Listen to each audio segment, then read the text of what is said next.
Now, Representative Frank has been hammered mainly by the new media for his position on Fannie Mae and Freddie Mac.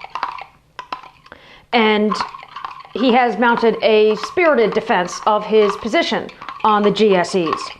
His defense, minus the rants, is basically four main points. Number one, the Republicans controlled Congress, they could have done something.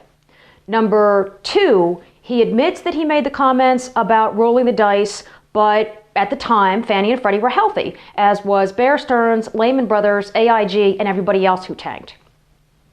Third, President Bush actually opposed legislation reforming the GSEs and had wanted to push more subprime lending, and it was Barney Frank who was sounding the alarms. And fourth, once Frank and the Democrats did get into power, they were the ones who reformed Fannie and Freddie. Now, for the first point, Frank is absolutely right. The Republicans did have control of Congress at the time in question. But the legislation that proposed to rein in Fannie and Freddie, specifically with respect to their capital requirements, was voted out of committee along a straight party line. For that reason, it never made the floor of the Senate for a vote.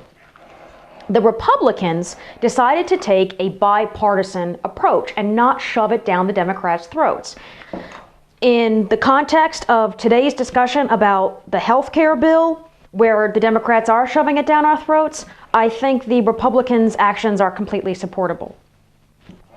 Second, Frank readily admits that he made the comment in 2003 about rolling the dice and that he didn't see a crisis here.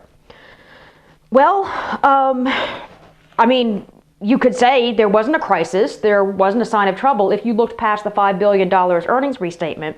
And certainly Frank had lots of company. Besides numerous congressmen who did not feel that there was an issue. Nobel Prize-winning economist Joseph Stiglitz and future White House budget director Peter Orszag had written a paper published just the year before in 2002 saying that Fannie and Freddie could withstand another Great Depression. But that was hardly consensus. Fed Chairman Greenspan, in testimony just a year after, in 2004, said that Fannie and Freddie could pose a systemic risk to the U.S. financial system. And Senator Shelby, the guy who sponsored the legislation, was saying that taxpayers could be on the hook big time. Next up, defenses 3 and 4.